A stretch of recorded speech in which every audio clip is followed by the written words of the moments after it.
All right, so we are ready for the word. Amen. So let's all rise and let's welcome Pastor Hiram Pangilinan for the word. Yay!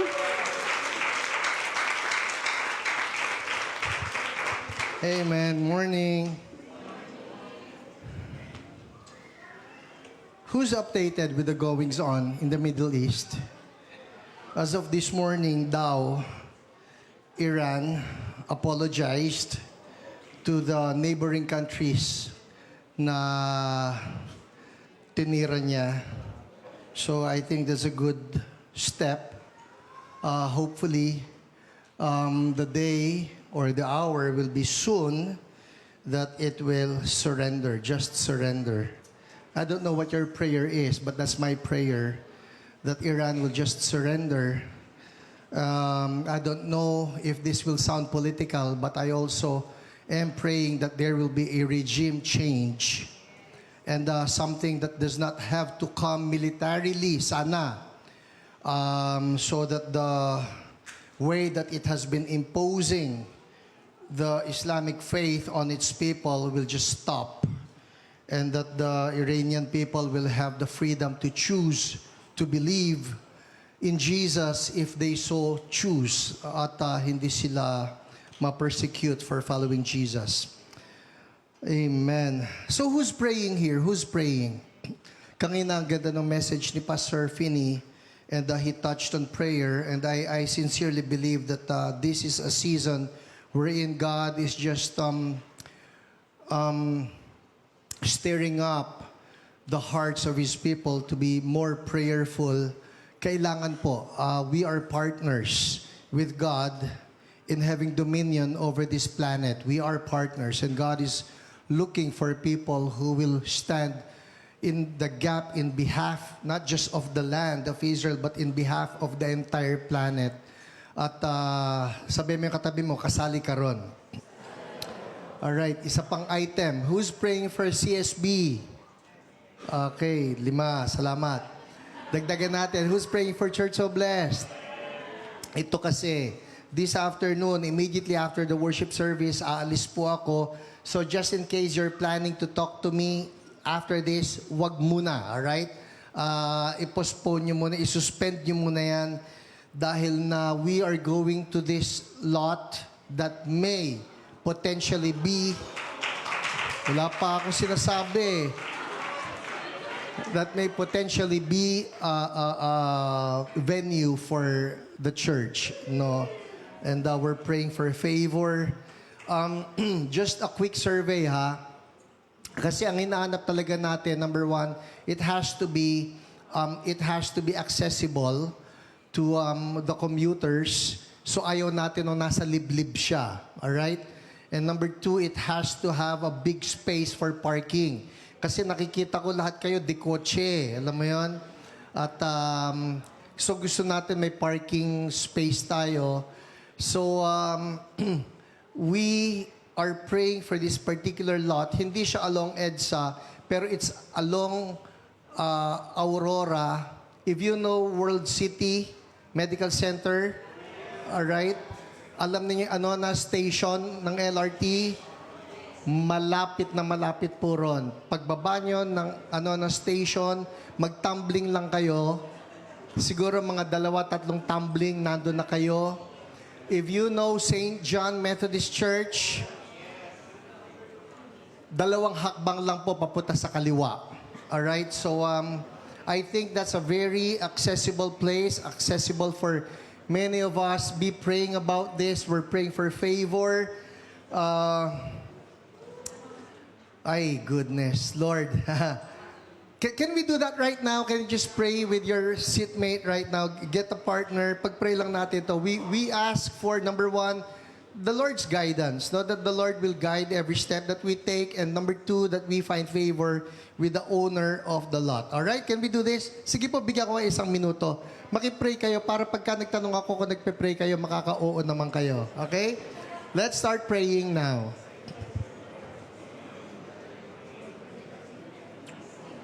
Oh Lord, listen to our prayers, God.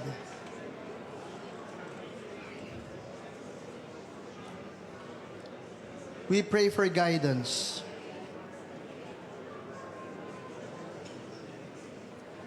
We pray for favor. Oh Lord, would you touch the heart of the steward of this land? We pray for the resources even. Oh Lord, you are our Father. You're a good Father. Listen to the prayers of your people, Lord. And we thank you. We thank you, Lord. We lift up Church So Blessed to you. This is your church. It's not ours. And Lord, we pray that we will always be in the center of your will and that Jesus be made famous and that the kingdom of God will continue to advance in us and through us. In Jesus' name, everybody say, Amen, Amen. All right, babalitaan ko po kayo, okay? Sino sa inyo na-excite doon? Na-excite doon? All right, wow. Okay, Matthew chapter 10. Let's go there right now. Matthew chapter 10, we start in verse 1. I love this topic. Mamaya ko sasabihin kung tukol saan. Jesus called his 12 disciples to him and gave them authority to drive out impure spirits and to heal every disease and sickness. These are the names of the 12 apostles. First, Simon, who is called Peter, and his brother Andrew, James, son of Zebedee, and his brother John, Philip and Bartholomew, Thomas and Matthew, the tax collector, James, son of Alphaeus, and Thaddeus, Simon the Zealot, and Judas Iscariot, who betrayed him. These 12, Jesus sent out with the following instructions. Do not go among the Gentiles or enter any town of the Samaritans. Go rather to the lost sheep of Israel. As you go, proclaim this message, the kingdom of heaven has come near. Heal the sick, raise the dead, cleanse those who have leprosy, drive out demons. Freely you have received, freely give. Let us pray. Lord, again, we're so thankful for the freedom that we have to approach your word, read it, and learn from it. Oh, Holy Spirit, again, we are asking that you speak to us in a very clear manner. Lord, more than just learning in our brains, we pray that there be wisdom for our lives. Salamat po. The glory will always be yours. In Jesus' name, everybody say, Amen, Amen. I want to talk about growing in the anointing. All right, everybody say anointing. Sabihin mo yung katabi mo, anointed ka. Kailangan mo na lang mag-grow. Alright, okay. Alright, okay. Understand this. Lagi natin sinasabi to, no? It is a contradiction when a Christian says, I am not anointed. You cannot say that you are a Christian and not be anointed. The mere fact that you are a Christian, the root word of Christian is Christ, and Christ means the anointed one. So lahat ng Christians, anointed. Ulitin natin, now with conviction, turn to the person next to you, sabi mo, anointed ka. Okay, kailangan lang nating mag-grow sa anointing, alright? Because we're all anointed. God has deposited the Holy Spirit in each one of us.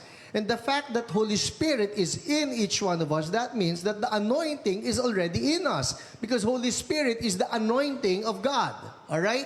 Now, the question that we want to answer today is how do we grow in the anointing? Dito po sa binasa natin, a short passage, I saw, how many kaya? Mag-offer naman kayo ng ano. Ilang kaya yung nakita ko na lessons? 3 na lang, all right? I saw 3 lessons. Actually, medyo bihira ako mag-5. Although nagpa-5 nga ako lately, but I'm giving you 3 lessons today, all right, on how to grow in the anointing. So let's begin. Verse 1. Sabi rito, Jesus called his 12 disciples to him. I see the first lesson right there, and it is in the word disciple. Everybody say disciple. Okay. Ano itong word na disciple? I know that many of us, we have heard this term disciple, discipleship, dapat ma-disciple ka. But what does disciple really mean? It means this. Disciple from the Greek word mathetes, Alright? Hindi matetes. Mathetes. It's a noun. It means student. It means follower. It means a committed learner and follower. So, anong sabi rito? Jesus called His 12 disciples to Him. The first lesson, we want to grow in the anointing, we need to learn from Jesus. We're not just, ako, born again ako, believer ako. Hindi sapat na tayo born again, hindi sapat na tayo believer, hindi sapat na tayo uma-attend ng church. The question would be, are we learning from Jesus? Everybody say, learning. Ako po tuwan-tuwa. I see people jotting down notes. Sino rito nagna-notes? Kanina may nakatabi ako ron na aso. Actually, tao na may aso. Alright? Actually, limited naman dito kung sino yung tao na may aso eh. Ang lahat ng umaten na aso rito, born again. So, they know how to respect the word. Napansin nyo, hindi sila nag-iingay kasi ayaw lang makadistract because they're also listening to the sermons. Alright? Ito, natuwa ako. Katabi ng aso, notebook. At kumpleto yung notes. Yung points ni Pastor Finney nandun sa tabi ng aso. Sabi ko, oh, kakatuwa, oh. Palagay ko yung amo, yung nagsulat na. Okay? Pero, eto yan, alright? We want to grow in the anointing. How? We need to be learners. Pansinin niyo ito, ha? As I was preparing this message, I observed this. Look at this, ha? Let's show them verse 1. Sabi rito, Jesus called His 12 what? Disciples to Him. Alright? Jesus called His 12 disciples to Him. And then, look at what happens in verse 2. Verse 2, let's show them this. These are the names of the what? 12? No. Read. Kala ko tuloy, binasa. These are the names of the 12 apostles. Verse 1, He called the 12 disciples to Him. Nakukuha nyo? Pero, nag-angat ito, they're not disciples anymore, they became apostles. Magkaiba pa ba yung pastor? Opo, magkaiba yon. Not all are apostles, but all are disciples. Disciples can become apostles, but it begins with us being disciples. Are you getting what I'm saying? Paano nangyari yon? It's because they were called to Jesus. Ano ibig sabihin nun? They have to have that stage of learning from Jesus first. Hindi tayo basta-basta bigla na lang na, uy, ako, wow, I can move in signs and wonders. I can move in healing the sick, raising the dead, cleansing the lepers, casting out demons without being a learner first. So it begins with that. Learn from Jesus.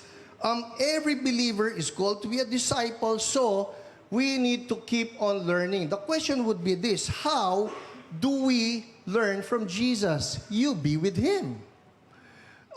Kung minsan, ang tingin ng iba sa quiet time, ikaw ba nagka-quiet time o ikaw ba nagde-devotion?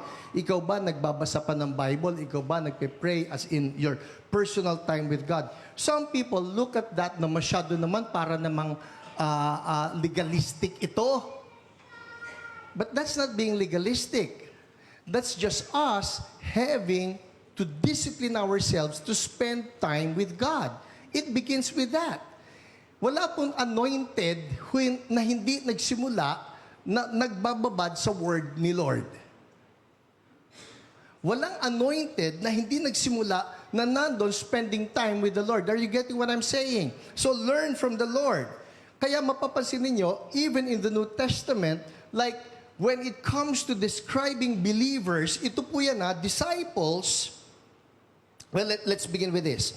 The word believers, to refer to those who are following Jesus, the word believers, it's mentioned 49 times in the New Testament. The word converts, it's mentioned 3 times in the New Testament. The word Christian is only mentioned twice in the New Testament. But the word disciples, it's mentioned 268 times. So hindi ito yung, ikaw ba convert na? Hindi yung convert na pinag-uusapan eh. Ang pinag-uusapan dito, are we disciples? Question, are you learning from the Lord? Puwera na itong sermon, maghintay na lang ng Sunday para may matutunan akong bago. No, we need to learn from Him every day. Who's journaling here? Ayokong malungkot, Lord.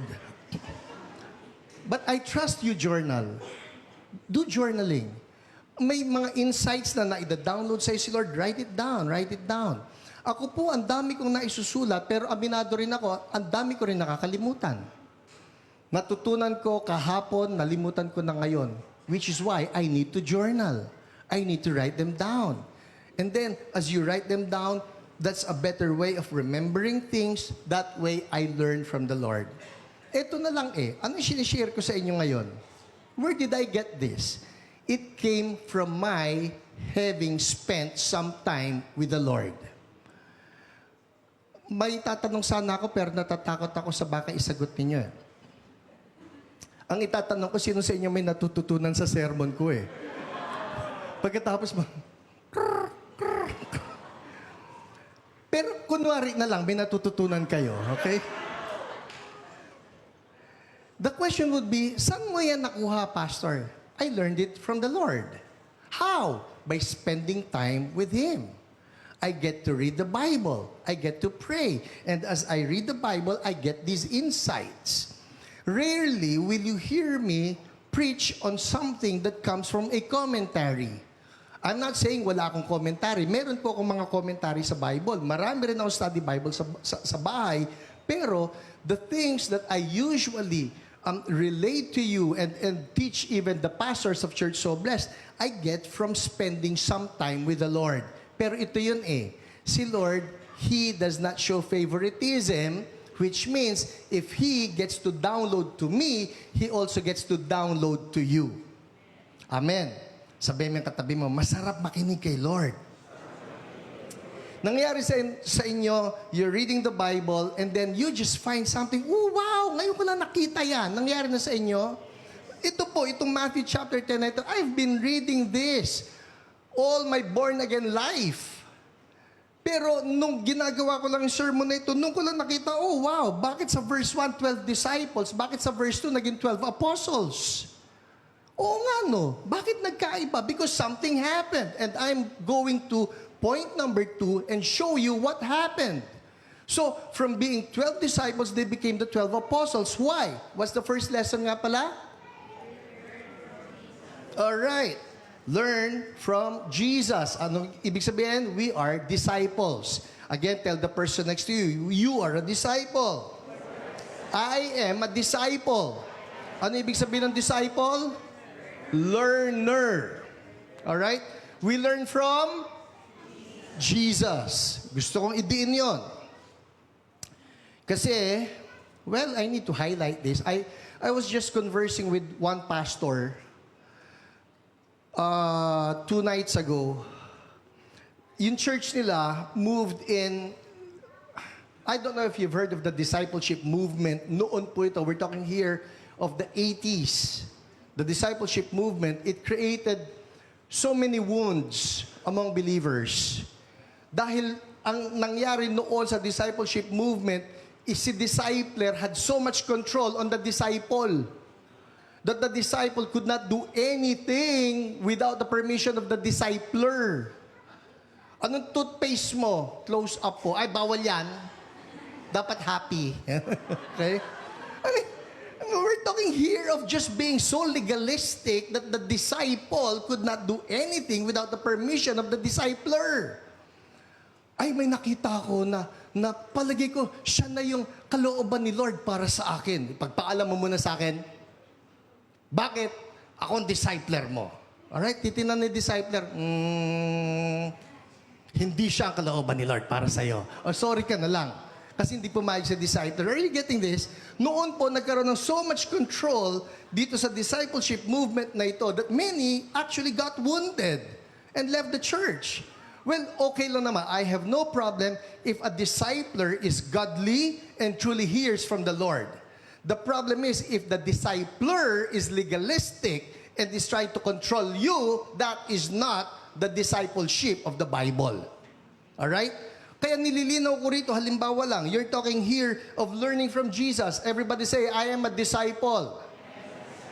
Ultimately, we are disciples of Jesus. At sana, sino man, kunyari tayo, we have this structure, we have the connect groups, we have the connect group leaders. The connect group leaders must be acting, behaving, teaching, living like Jesus. Na nandoon, there's grace, but there's also holiness. Amen. Alright, tinouch ko lang yon, side note yon. Alright, so how do we grow in the anointing? Learn from Jesus. Learn from Jesus. How does that happen? You have your Bible, you have prayer, you journal, you have your connect group leaders, you have your connect group, makipag-immerse ka dyan. That's how we learn from the Lord. Let's move on. What happens next? Verse 1 pa rin tayo. Jesus called his 12 disciples to Him.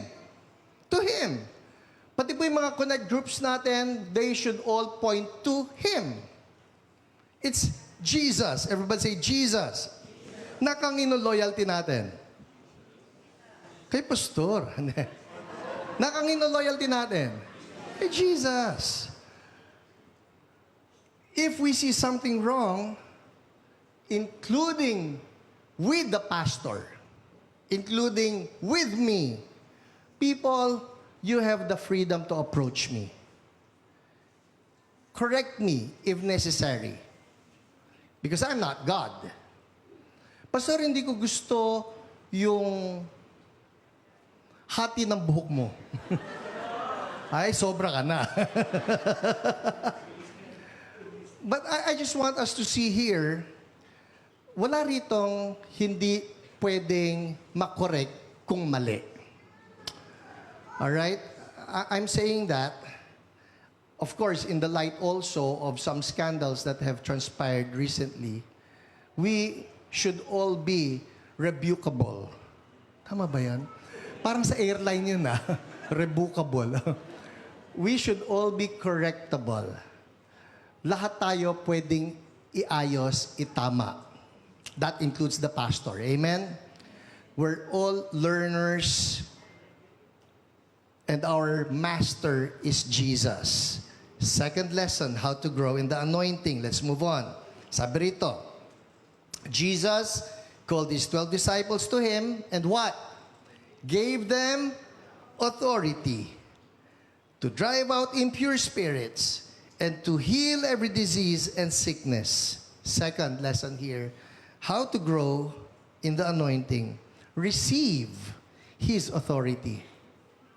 Receive his authority. When Jesus called his disciples to him, he gave them authority.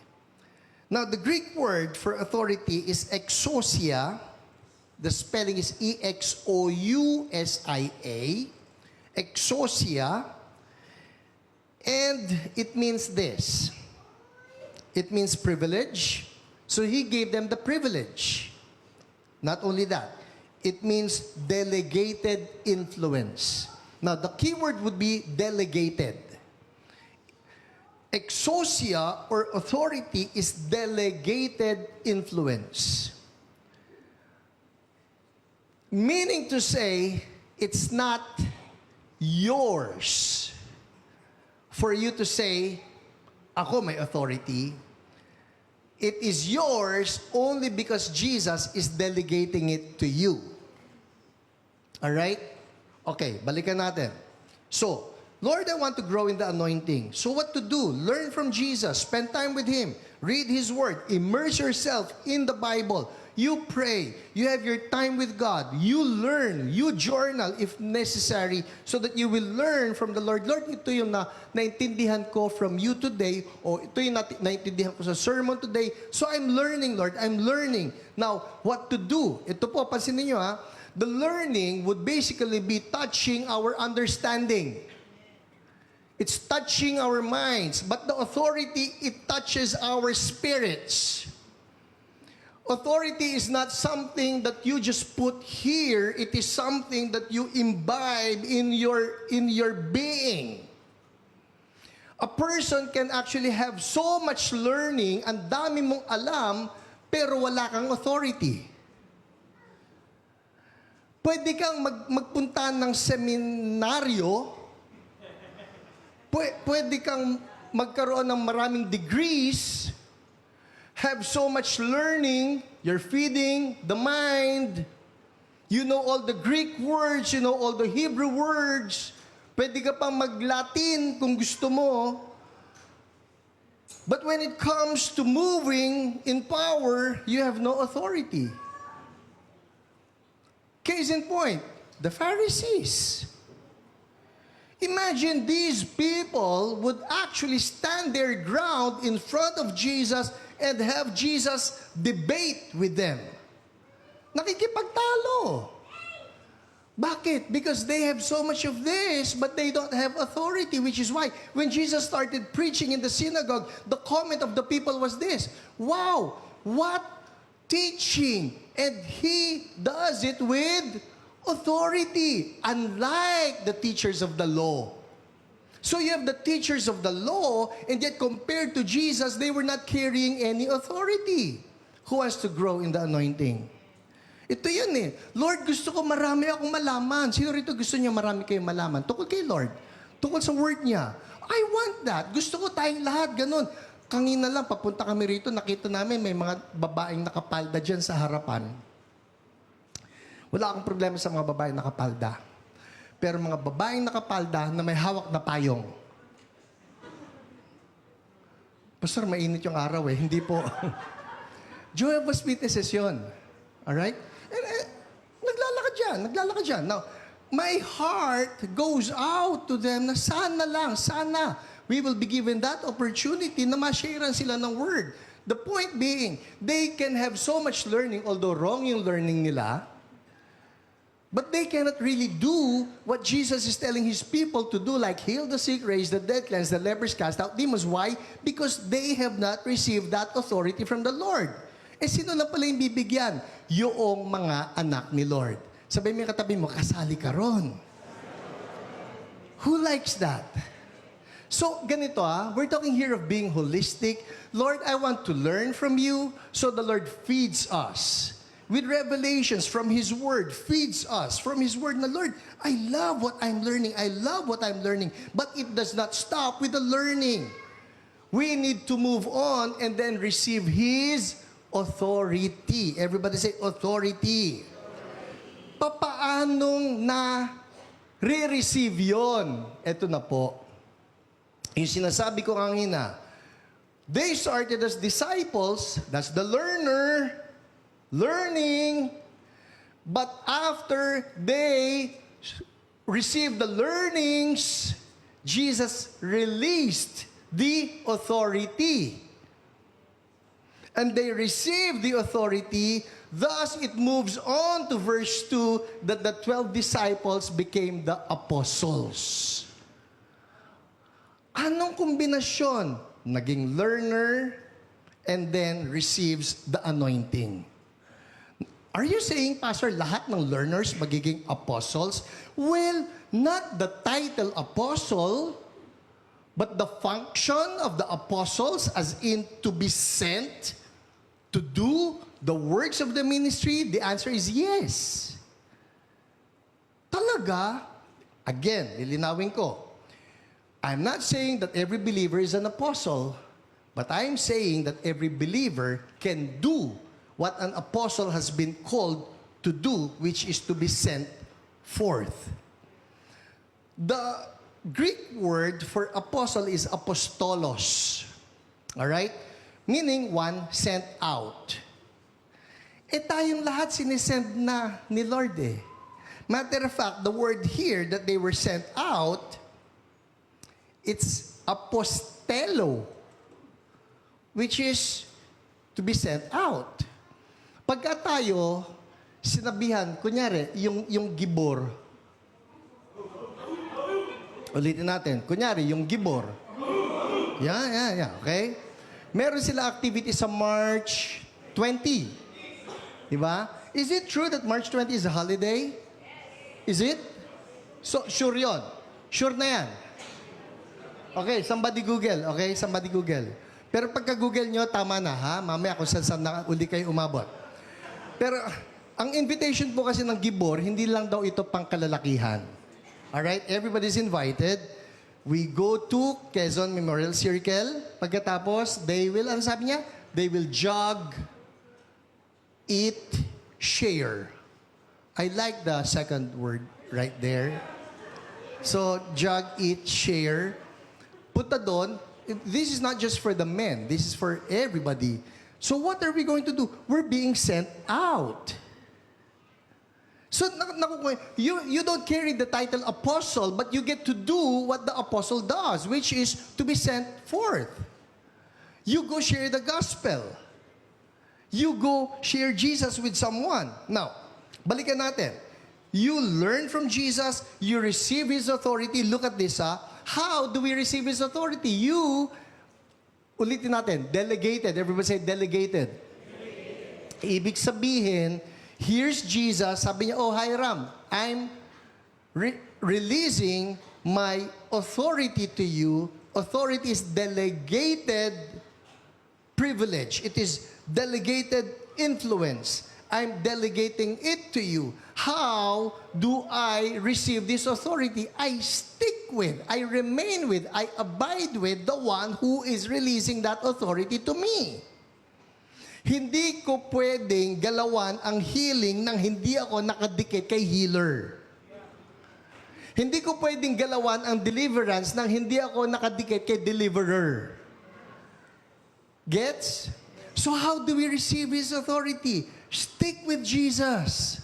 Remain with Jesus. Lord, dito ako, nakadikit ako sa iyo. Dahil pagka humiwalay ka, again, everybody say delegated. Dahil dinelegate ito sa'yo, oh, Hiram, ito, oh. Pag sinabi kong, Lord, I can do it on my own. I can do it by myself. No. It's delegated. Binibigay ko lang yan sa'yo. No, I'll do it on my own. Sabi ni Jesus, bahala ka. Eventually, you see, you're not effective anymore. Why? Because it's all based on your connection with Jesus.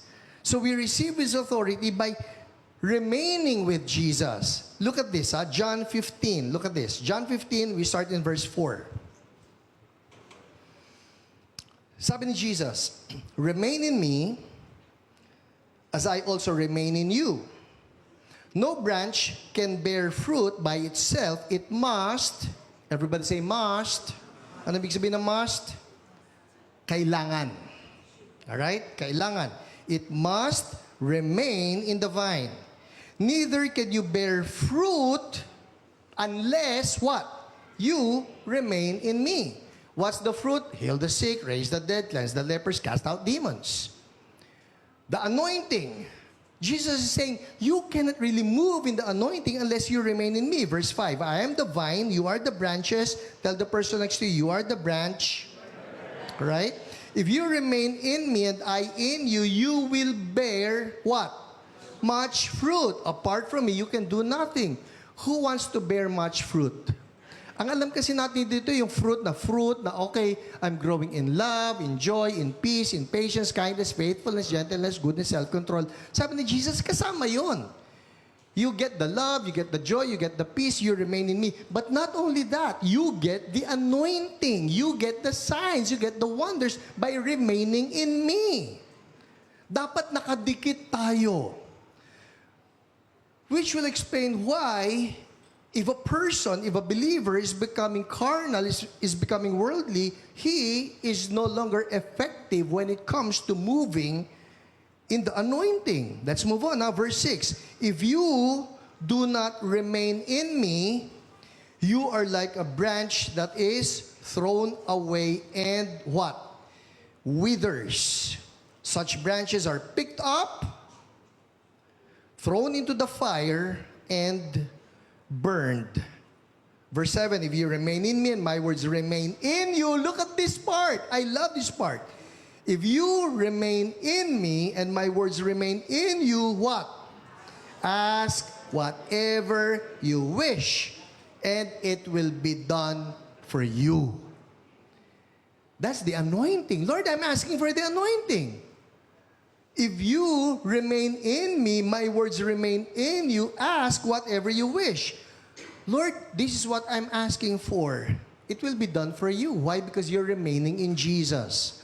So, growing in the anointing, what do? We learn from Jesus and then we receive His authority. How do we receive His authority? Remain.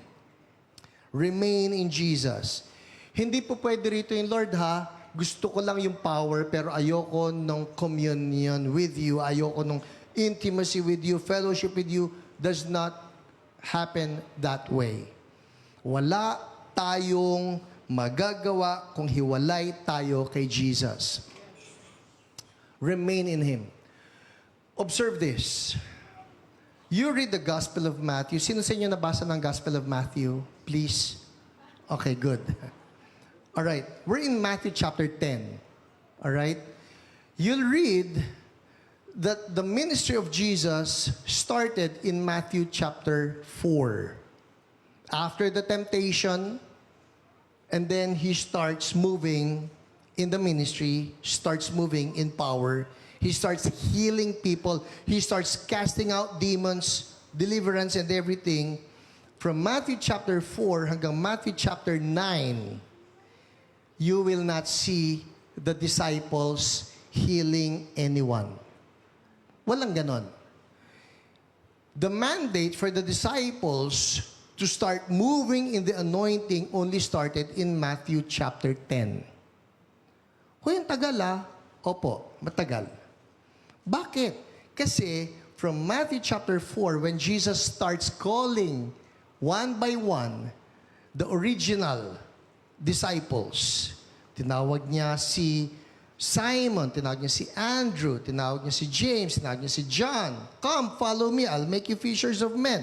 That's Matthew chapter 4. Start moving 5, 6, 7, 8, 9. Si Jesus, ang dami na ng mga himalang ginawa. No mention of the disciples ever moving and healing, ever casting a demon out. What's going on? Kasi po, nangyayari muna yung number 1, learning from Jesus. And then, number 2, receiving the authority.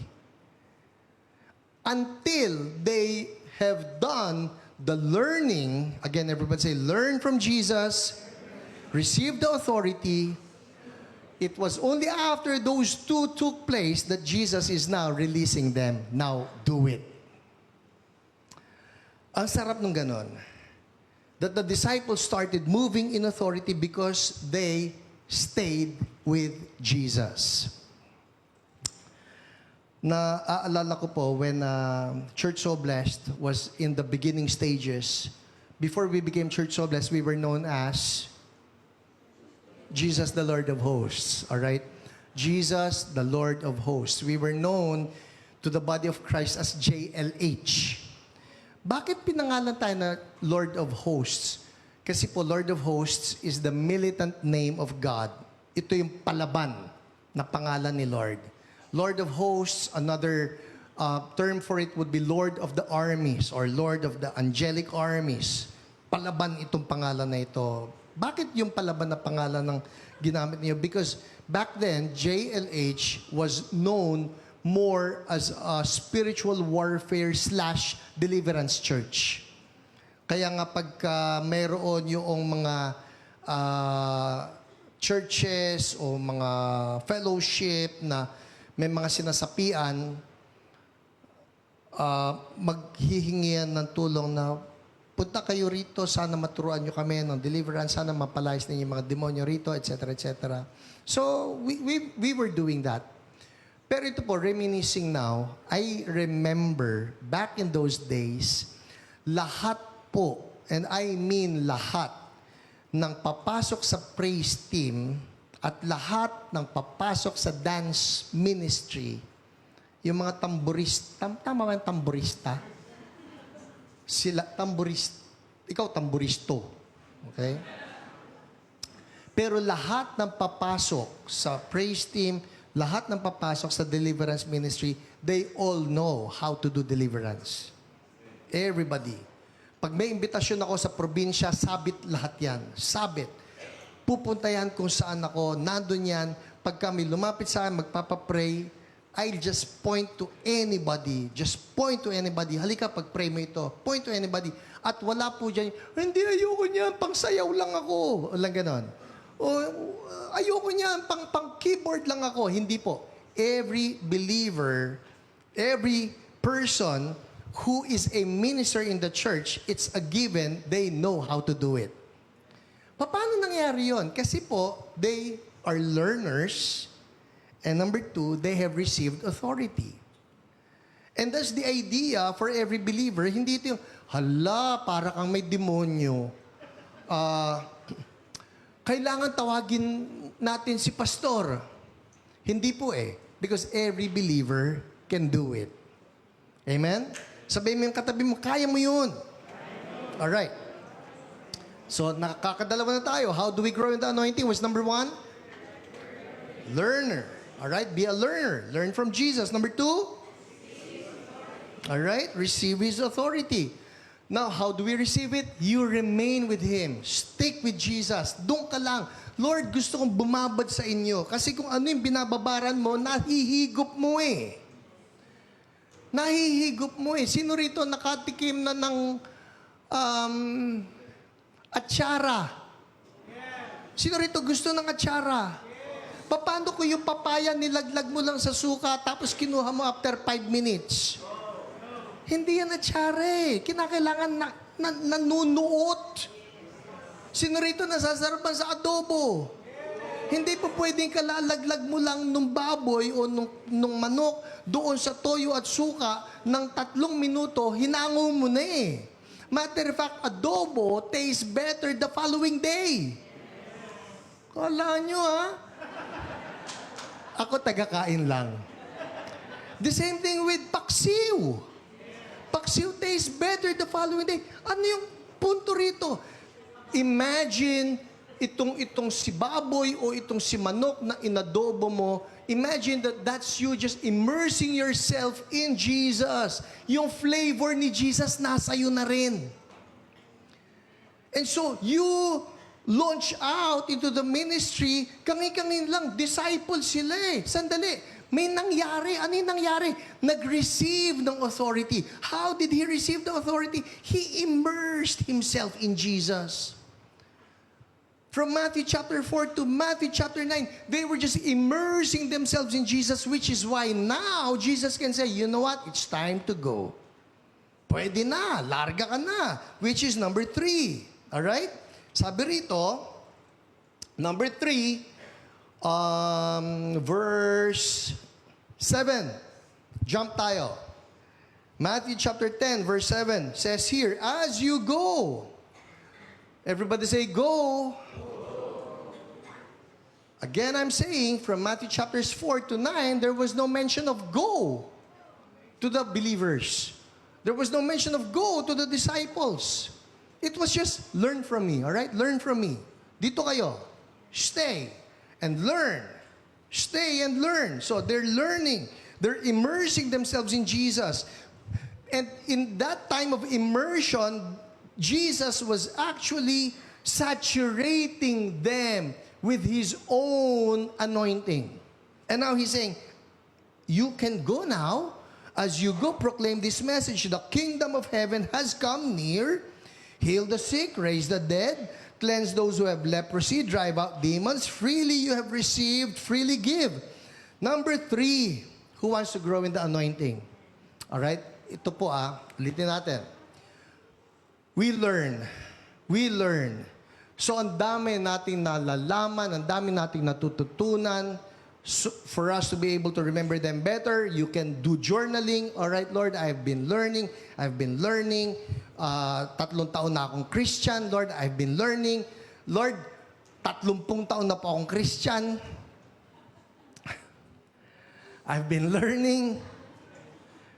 All right, we're learning. You're feeding this. It does not stop with just feeding this. You receive the authority.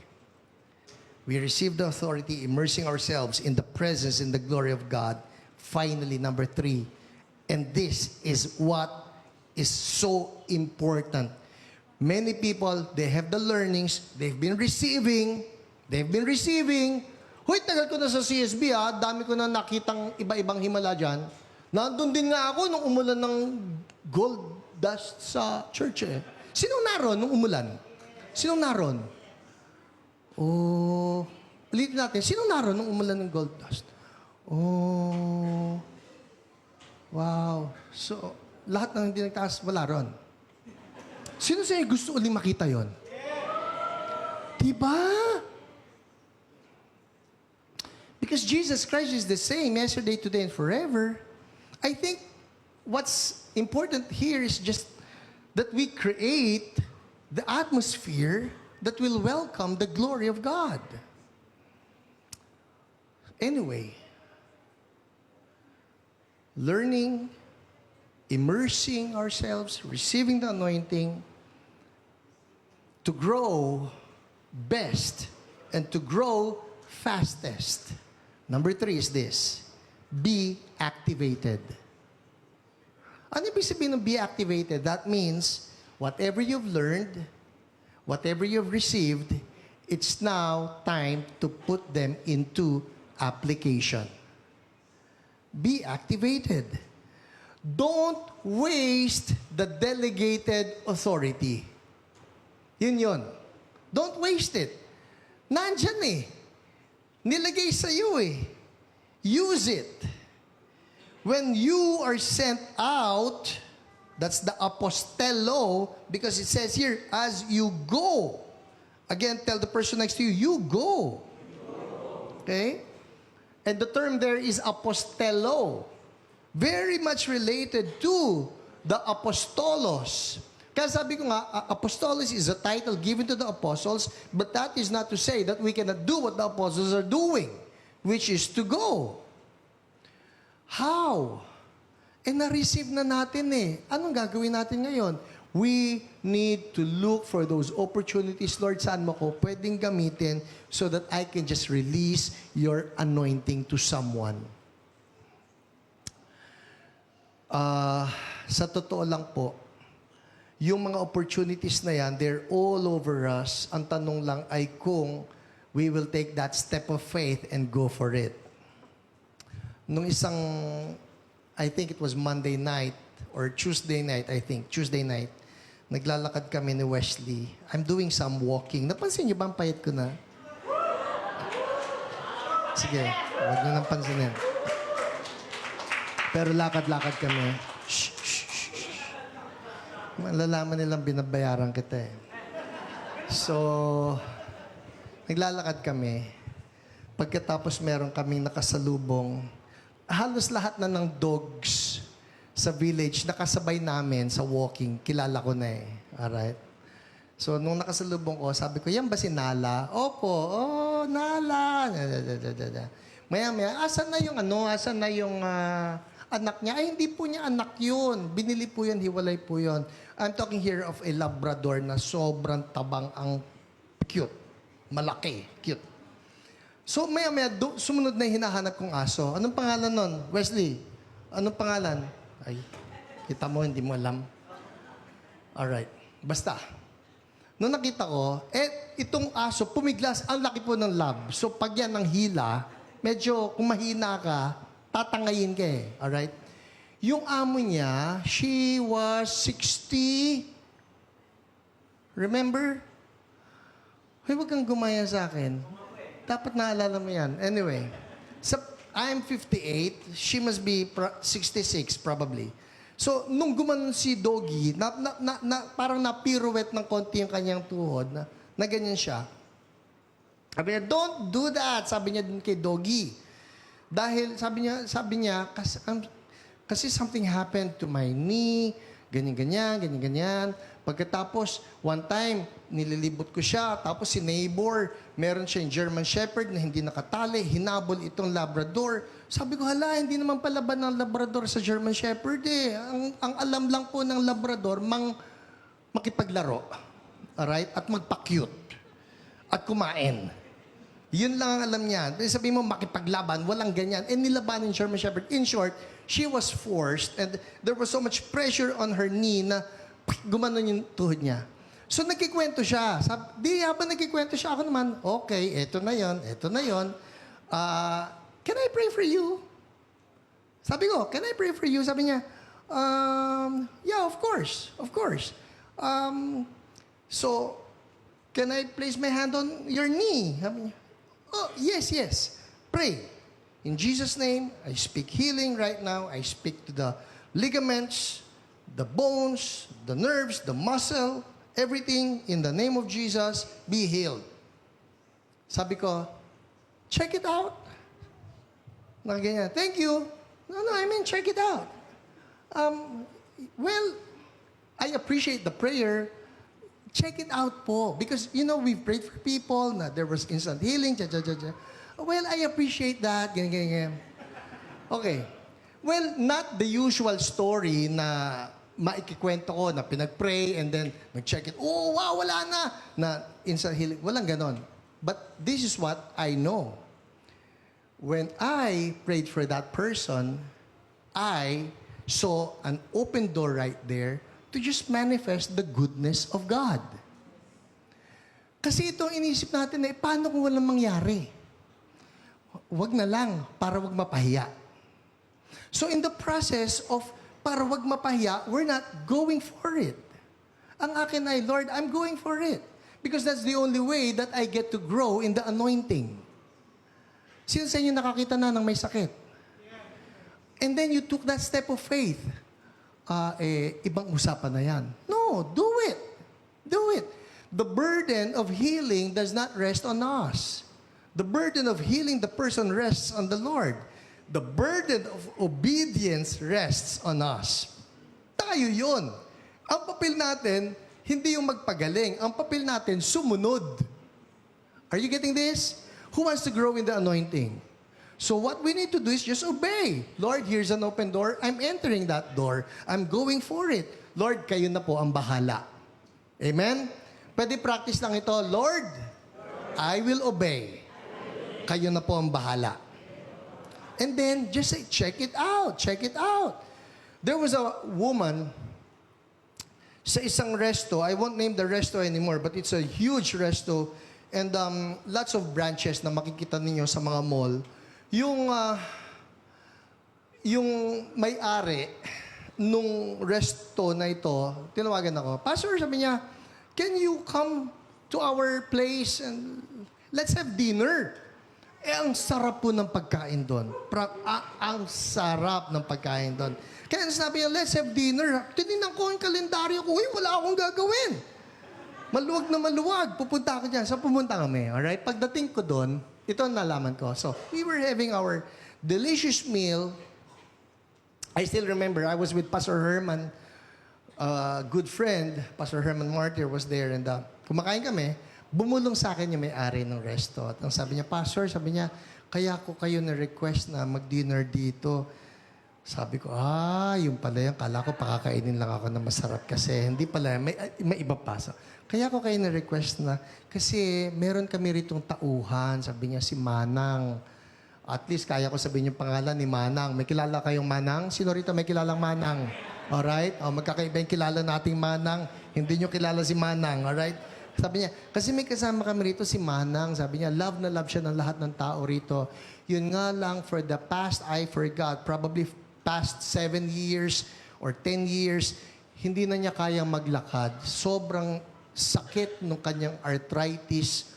So, ang gagawin niya, if she has to move from point A to point B, nandyan siya, pupunta siya dyan, kinakailangan gumabay siya, dahan-dahan, hanggang siya makapunta siya ron. Sabi ko, sige po ate, let's pray for her na. Hindi, tapusin niyo muna yung meal ninyo. Hindi. Now, let's pray for her. Pinuntahan si Manang, okay? Pagkatapos, sa pangalan ni Jesus, I rebuke arthritis, I command healing. Taas nga natin kamay natin. I want all of us to grow in the anointing. Taas ang kamay, alright? Practice lang. Pato mo sa balikat ng katabi mo. Kunyari yan yung tuhod, no, anuman. Mamaya talagang may masakit na ano yan, okay? Tapos, ganito lang yan ha. Sabi ko, in Jesus' name, I rebuke arthritis. I command healing now. Amen. That was it. Alright? O, tanggal na. Okay. Yun na yun. Tapos, ang sabi ko kay Manang, subukan nyo nga, tayo nga kayo. Nakaupo po siya nun eh. Subukan nyo nga, tayo nga kayo. Tumayo po siya, ang bilis. Si Pastor Herman was just so amazed. Sabi niya, wait. I need to capture this on video. Sabi niya ganyan. So, kinuha niya yung cellphone niya. Ang ginawa ni Manang, umupo ulit, tapos nagganyan ulit. Sabi niya ganyan. Tapos, wait. I'm not ready yet. Sabi ng Pastor Herman. In short, parang naka-4 na squats si Manang. Ganyan siya ng ganyan hanggang sa makapag-prepare si Pastor Herman. Hallelujah! Okay. Eto na. So, the story goes, nung nangyari yan kay Manang, di tuwan-tuwa si Manang. Sabi ko, Manang, pwedeng maglakad kayo from here to there. Lakad siya, walang gabay-gabay. Lakad siya, tuwan-tuwa siyang ganyan. Eto na yan. I think, if I remember it correctly, that happened on a Monday. Alright? Tapos, I got a phone call. Sabi niya, dun sa may-ari, at sabi niya, Pastor, nire-request ng mga biyanan ko, kung pwede ka raw bumalik, tapos lahat ng crew at pati yung mga nasa kitchen, everybody, magkaroon lang kayo ng time with all of them para ma-share nyo ng gospel at maipag-pray na rin lahat na may sakit. Sabi ko, sure, of course. In short, Thursday afternoon, nag-gather po lahat ng mga waiter doon, tsaka yung chef na nandun. And I shared the gospel, got to pray for everybody. Hindi ako. I activated everybody. And guess what? Ang daming na born again at ang daming gumaling. Hallelujah! Hallelujah! The point being, we learn from the Lord, and then we receive His authority. And I want to tell you this, you have been learning, and you have been receiving, which is to say, you are just equipped for this. You have the anointing. It's now a question of, are you getting yourself activated? Paano yun? Just go for it. Ay, may sakit ka? Dali lang ha, diyan ka lang. Gagalaw. Tawagin ko si pastor. Hindi po eh. Ang nangyayari niyan, si pastor, okay, may anointing, but we fail to see we carry that same anointing. And I've been saying this time and time again. The same Holy Spirit that rests on Jesus is the same Holy Spirit that now dwells in us. One last, I'll read this to you. Natutuwa ka rito. Meron po tayo na isang sister who wants to remain anonymous. Mamaya maintindihan niyo kung bakit. Na nag-send sa akin ng message. It's actually a testimony. Alright? Let me read this to you. Pinagsama ko yung testimony niya. Sabi niya, Hi po, Pastor Hiram. Good morning po. I-share ko po ang kabutihan ng Panginoon. Salamat po sa Diyos at ma-share ko na po ang himala ng Panginoon sa aking kapatid. Balikan ko po yung sharing ko sa inyo noong pandemic. So, pandemic time ito, okay?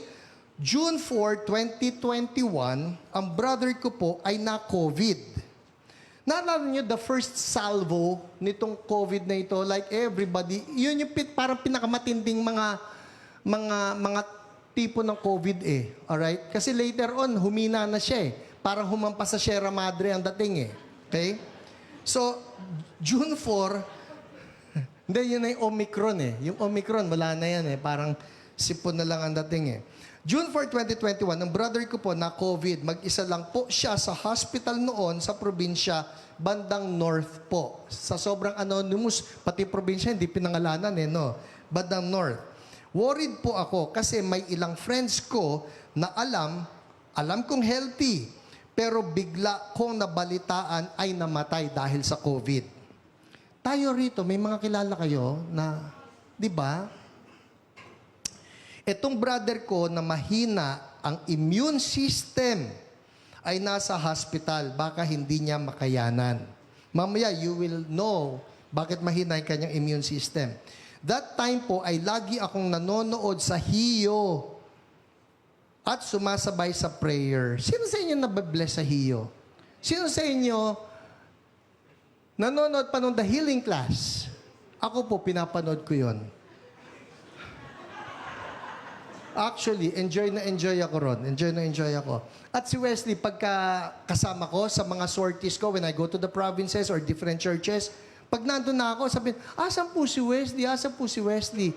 Si Wesley po, sabi, anak, sabihin ko, co-host kita mamayang gabi ha. Sabi niya, co-starring. Okay. Co-host. Okay. So, Hiyo. Nanonood siya ng Hiyo. That time po, lagi ako nanonood sa Hiyo at sumasabay sa prayer. Ang ginawa ko, listen, nasaan yung kapatid niya? Nasa hospital. Saan? Sa North. Okay? So, hindi niya kasama.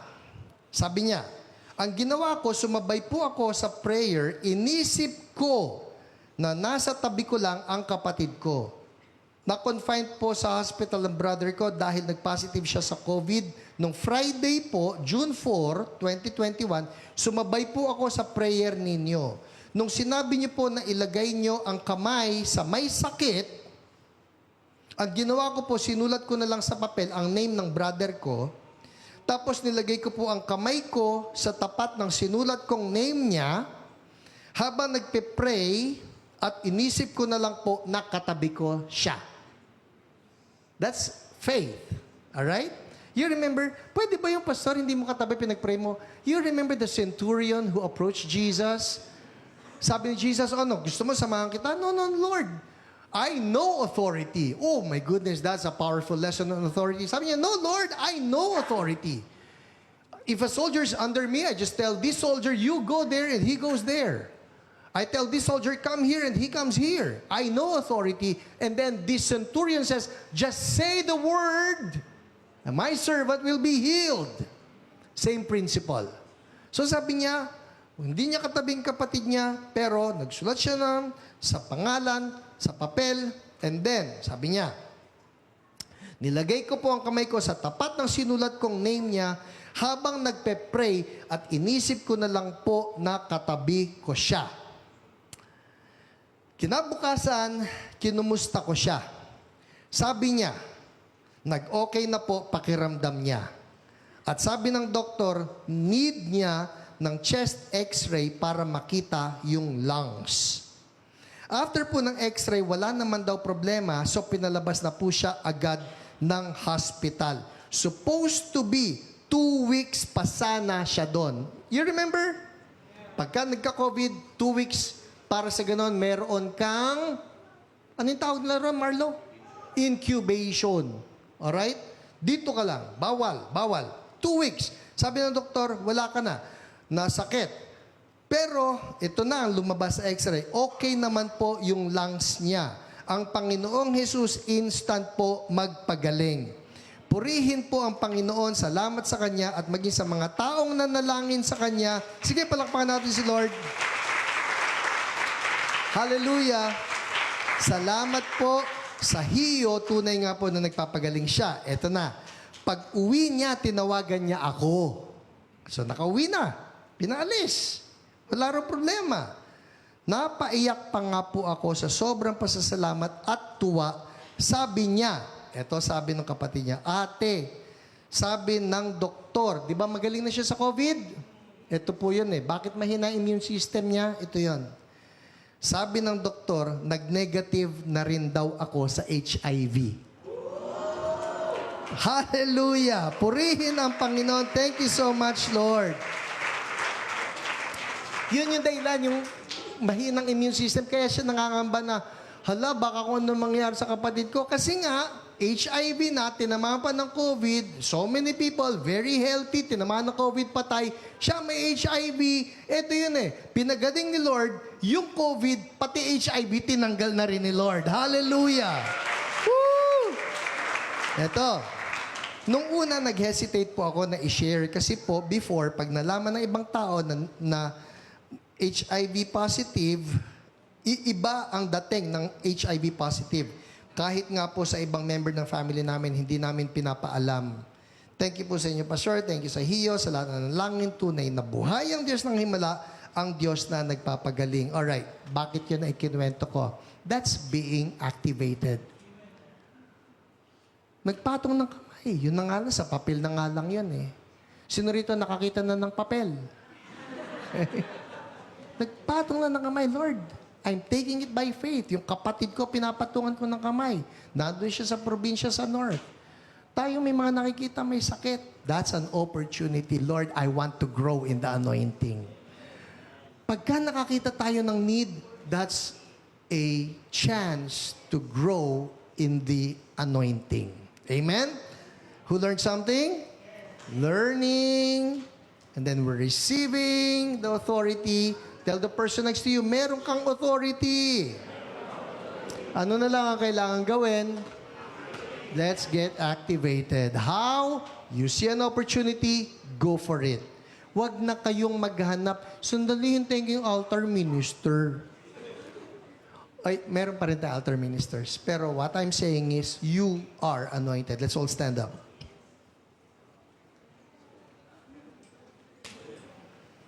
Whew, thank you, Lord.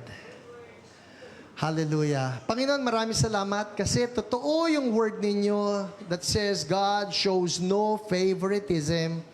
That means that the same Holy Spirit that you have given to some mighty men and some mighty women of faith, Lord, the same Holy Spirit rests in each one of us. So, Lord, I pray, would you just see all of us grow in the anointing? Wala sa amin na maiiwanan. Every believer is a disciple and every disciple is anointed. Salamat po, Panginoon. In Jesus' name, amen, amen.